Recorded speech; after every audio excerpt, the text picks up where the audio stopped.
Hello students, now I will discuss a story. The name of the story is The Story of an Hour, written by Kate Chopin. The Story of an Hour is a short story written by Kate Chopin on April 19, 1894. It was originally published in Vogue on December 6, 1894 as The Dream of an Hour on page 55-56. It was later reprinted in St. Louis Life on January 5, 1895 as The Story of an Hour.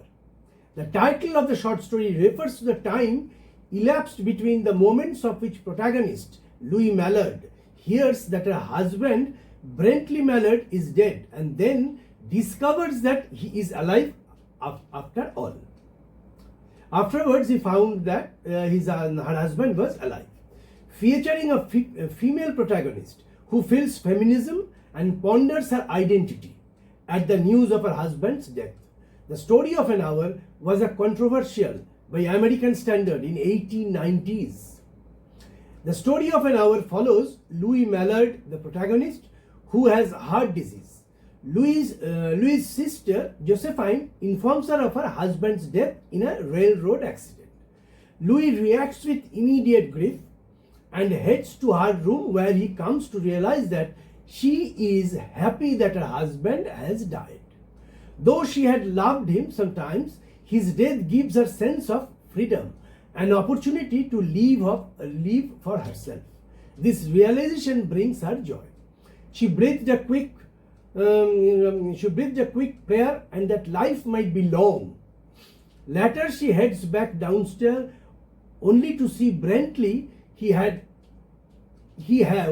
had inadvertently avoided the railroad accident, entering the front door. Her joy turns to shock at the sight of her husband and she dies from a heart attack as a result. Characters of the story. The characters are Louis Mallard. She is a wife of Brentley Mallard. She also suffers from a heart disease, which is mentioned in the beginning of the story. She grieves her husband's death after finding out her sister Josephine had told her that he died in a railroad accident. Although she is upset and grieves him at first, she comes to realize that she now has her freedom to live her life only for herself. Another character is Brentley Mallard. Brentley Mallard, he is the husband of Louis Mallard.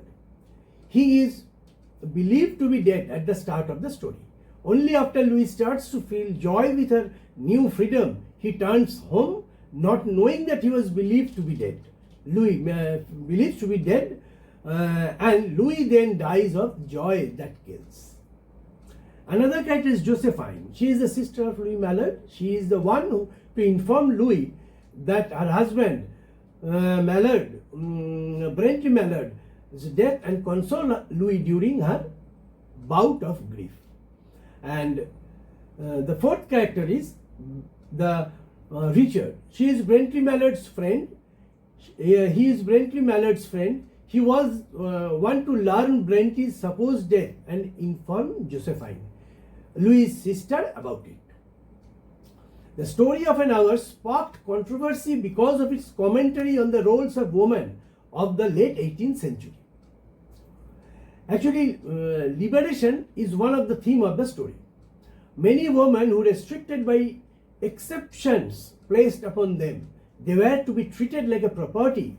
Their husband, and in turn had little to know they had little freedom. The internal struggle of Mrs. Mallard in response to her husband's death encapsulates what many women who felt trapped in their marriage may have left. Her struggle is a reflection of societal expectation that constricts the freedom of woman, not only physically but emotionally and mentally. At first, Mrs. Mallard sobs.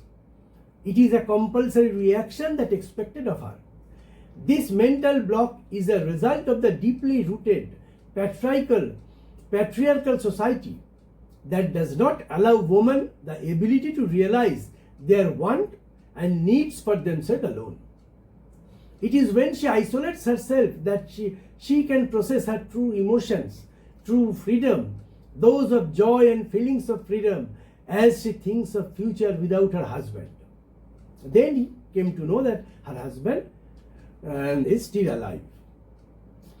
Here, the open window symbolizes vast possibilities, independence, and the open world waiting for Mrs. Mallard after her husband's passing away. The spring imagery, the bird song, rain-washed air, and the blooming trees represent rebirth and the fresh start of her life. The very first line mentions Mrs. Mallard's heart trouble, preparing the reader for her literal and metaphorical heartbreak at the end. This is all about the story of an hour in nut and shell. Now I will discuss the story of an hour and its Bengali meaning. Knowing that Mrs. Mallard was afflicted with a heart trouble, great care was taken to break to her as gently as possible the news of her husband's death. Mrs ম্যালার্ডের যেহেতু হার্টের হৃদরোগের অসুখ ছিল, এই বিষয়টি জানা থাকায় তার স্বামীর মৃত্যুর খবরটা যতটা সম্ভব মৃদুভাবে এবং সাবধানে তাকে জানানোর জন্য অত্যন্ত সতর্কতা অবলম্বন করা হয়েছিল, যাতে তার কোনো আতর্কিত আঘাত না হয়। ইট ওয়াজ এর সিস্টার জোসেফাইন, এটা তার বোন Josephine, who told her in broken sentence, তাকে ভাঙা ভাঙা শব্দে বলেছিল, veiled hints that revealed in half concealing. Her husband's friend Richard was there too near her. It was he who had been in the newspaper office when intelligence of the railroad disaster was received with Brentley Mallard's name leading the list of the killed. He had only taken the time to assure himself of its turn by second telegram, and had hastened to forestall any less careful, less tendered friend in bearing the sad message. তার বোন Josephine তাকে খবরটা দিয়েছিল আস্তে আস্তে, খুব মৃদুভাবে, অস্পষ্ট ইশারায়, যা মূলত আড়াল করার ভান করে সত্যটা প্রকাশ করে দিচ্ছিল। তার স্বামীর বন্ধু রিচার্ডও সেখানে উপস্থিত ছিল। রিচার্ড মূলত খবরের কাগজের অফিসে ছিল যখন এই ট্রেন দুর্ঘটনাটার খবরটি তাদেরও এসে পৌঁছায়, এবং খবরটি সত্যতা নিশ্চিত করার জন্য সে দ্বিতীয় টেলিগ্রামের আসা পর্যন্ত অপেক্ষা ছিল। তারপর সে দ্রুত ছুটে এসেছিল, যাতে অন্য কারোর অসাবধান বা কম সহানুভূতিশীল বন্ধু এসে এই দুঃখের সংবাদটি হুট করে মিসেস ম্যালার্ডকে না দিয়ে বসে। She did not hear the story as many women have heard the same, with a paralyzed inability to accept its significance. অন্য অনেক নারী যেভাবে এই ধরনের দুর্ঘটনা বা মৃত্যুর খবর শুনে স্তব্ধ বা অসাড় হয়ে যায় এবং খবরটার ভয়াবহতায় সহজে বিশ্বাস করতে পারে না, তার প্রতিক্রিয়া কিন্তু তেমন ছিল না। মিসেস ম্যালার্ডের প্রতিক্রিয়া তেমন ছিল না। She wept at once with sudden wild abandonment in her sister's arms. When the storm of the grief had spent itself, she went away for her room alone. She would have no one follow her. সে কোনো দ্বিধা না করে তখনই নিজের বোনের বুকে বা হাতে ঝাঁপিয়ে পড়ল এবং তীব্র অনিয়ন্ত্রিত আবেগের কান্নায় ভেঙে পড়ে। তার ভেতরে সেই তীব্র দুঃখের ঝড় তখন ধীরে ধীরে কমে এলো। সে একাই নিজের শোবার ঘরের দিকে চলে গেল। সে স্পষ্ট বুঝিয়ে দিয়ে গেল এই মুহূর্তে সে সম্পূর্ণ একা থাকতে চায়, কেউ যেন তার পেছনে না আসে। There stood facing open window a comfortable room armchair. খোলা জানলার মুখোমুখি সেখানে একটা আরামকেদারা ছিল, ও প্রশস্ত আরামকেদারা মুখোমুখি একটা আরামদায়ক আরামকেদারা ছিল। Into this she sank, pressed down by the physical exhaustion that haunted her body and seemed to reach her into soul. সে সেটার উপর এলিয়ে পড়ল, এমন এক গভীর শারীরিক ক্লান্তিতে নিস্তেজ হয়ে পুরো শরীরটা গ্রাস করেছিল যে মনে হচ্ছিল যেন তা আত্মা পর্যন্ত স্পর্শ করে গেছে এই দুঃখ, তা আত্মা পর্যন্ত ক্লান্ত হয়ে পড়েছে এই দুঃখে। She could see the open square before the house, the top of the trees that were aquiver with new spring leaves.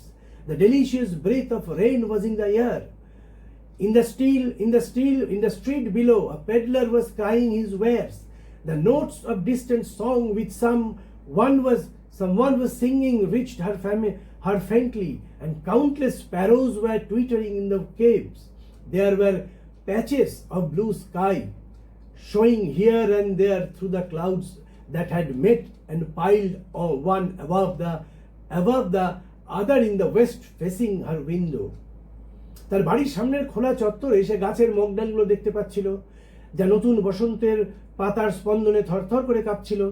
বাতাস ছিল বৃষ্টির এক মনোরম এবং সতেজ, বাতাসে ছিল এক বৃষ্টির এবং সতেজ সুবাস। সে নিচের রাস্তায় একজন ফেরিওয়ালাকে হেঁকে হেঁকে তার জিনিসপত্র বিক্রি করতে দেখেছিলেন। দূরে ভেসে আসা কোনো এক অজানা পাখির সুরে মৃদুভাবে তার কানে এসে পৌঁছাচ্ছিল। তার চালের কার্নিশে অসংখ্য চড়ুই পাখি কিচিরমিচির করছিল। তার জানলার মুখোমুখি পশ্চিম আকাশে মেঘেরা একে অপরের ওপর স্তূপ হচ্ছিল, মানে মেঘের ওপর মেঘ এসে জমছিল, আর সেই মেঘের ফাঁকে গলে একখানা নীল আকাশ ছোট্ট টুকরো উঁকি দিচ্ছিল। She sat with head thrown back upon the cushion of a chair, quite motionless, except when a sob came up into her throat and shook her, as a child who has cried itself to sleep continues to sob in his dream. সেই আরামকে দ্বারাই কুশনের ওপর মাথাটা পেছন দিকে হেলিয়ে সম্পূর্ণ নিস্তব্ধ নিষ্পন্দ হয়ে বসে রইল।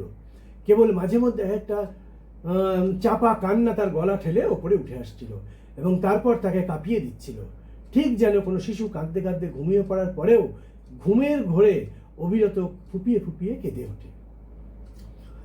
She was young, with a fair, calm face, whose lines bespoke depression and even a certain strength.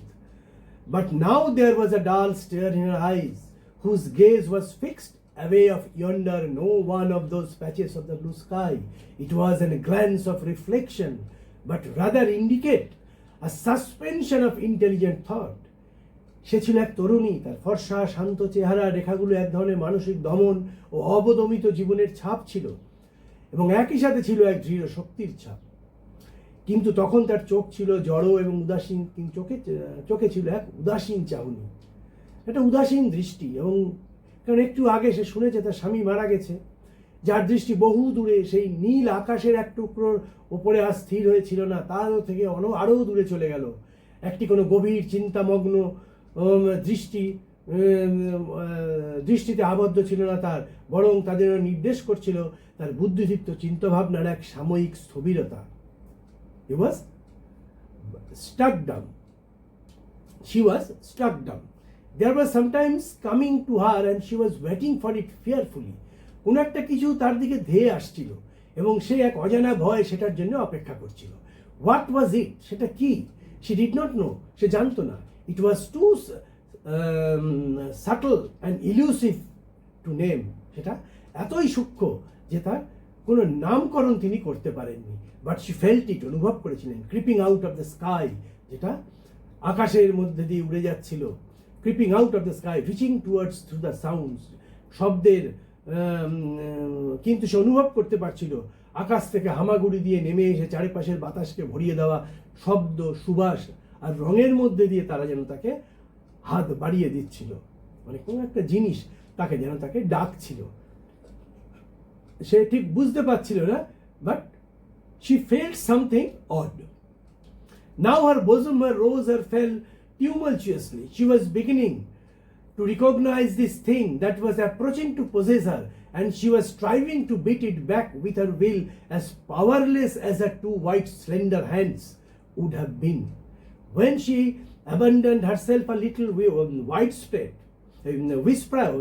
abandoned herself a little whispered word escaped her slightly parted lips. She said it over and over under her breath. Free, free, free. The vacant stare and the look of terror had followed it went from her eyes. They stayed keen and bright. Her pulse beat fast, and the coursing blood warmed and relaxed every reach of her body. She did not stop to ask if it were or were not monstrous joy that held her. A clear and exalted perception enabled her to dismiss the suggestion as trivial. এখন তার বুক তীব্র আবেগে ওলট পালট করছে, ঝড় বইছে তার মধ্য দিয়ে, ওপর নিচে ওঠানামা করছে তার বুক। যে জিনিসটা তাকে গ্রাস করতে এসেছিল সেটিকে সে এবার চিনতে পারছিল। প্রথমে সে চিনতে পারেনি, এবার সে চিনতে পারলো এবং নিজের সমস্ত ইচ্ছা শক্তি দিয়ে সেটিকে পিছনে ঠেলে দেওয়ার আপ্রাণ চেষ্টা করছিল, যা ছিল ঠিক ততটা নিষ্ফল এবং ক্ষমতাহীন। সে বারবার ব্যর্থ হচ্ছিল। যতটা নিষ্ফল তত তার দুটো সাদা সরু নরম হাত দিয়ে কোনো কিছুকে বাধা দেওয়ার চেষ্টা করছিল, আমরা যা করি। অবশেষে সে নিজেকে সম্পূর্ণ সঁপে দিল। তখন তার সামান্য ফাঁক হওয়া ঠোঁট গলে ফিসফিস করে একটা ছোট্ট শব্দ বেরিয়ে এলো। নিজের অজান্তে সে বারবার ফিসফিস করে বলতে শুরু করলো, মুক্ত মুক্ত মুক্ত, ফ্রি ফ্রি অ্যান্ড ফ্রি। তার চোখের সেই শূন্য চাতক দৃষ্টি আর তার পেছনের আতঙ্কের ছাপ নিমেষে উদয় হয়ে গেল। চোখ দুটি উঠল তীক্ষ্ণ আরও উজ্জ্বল হয়ে। তার নাড়ি স্পন্দন দ্রুততর হলো। তার ধমনীতে বয়ে চলা রক্ত তার শরীর প্রতিটি ইঞ্চি ও শিথিল করে দিল। সে একটা ভাবনার মধ্যে আর থেমে থাকলো না। সে আনন্দ থেকে আচ্ছন্ন করে রেখেছে। সে কোনো দানবীয় পাপী, এক দানবীয় বা পাপী আনন্দ কি, তার আনন্দটা কি খারাপ, এটা তার মনে হচ্ছে। এক পরম মহিমান্বিত বোধ শক্তি তাকে এই সংশয়টিকে তুচ্ছ করে উড়িয়ে দিতে সাহায্য করলো। তার যে সংশয় ছিল যে তার কাছে কি একটা এগিয়ে আসছে, সেটা কি বুঝতে সে অপারগ ছিল, কিন্তু এখন সে বুঝতে পারলো। She knew that she would weep again when she saw the kind, tender hands folded in death. The face that had never looked save with love upon her, she fixed and grey and dead. But she saw beyond that bitter moment and a long procession of years to come that would belong to her absolutely. And she opened and spread her arms out of them in welcome. There would be no one to live for her during this coming years. She would live for herself.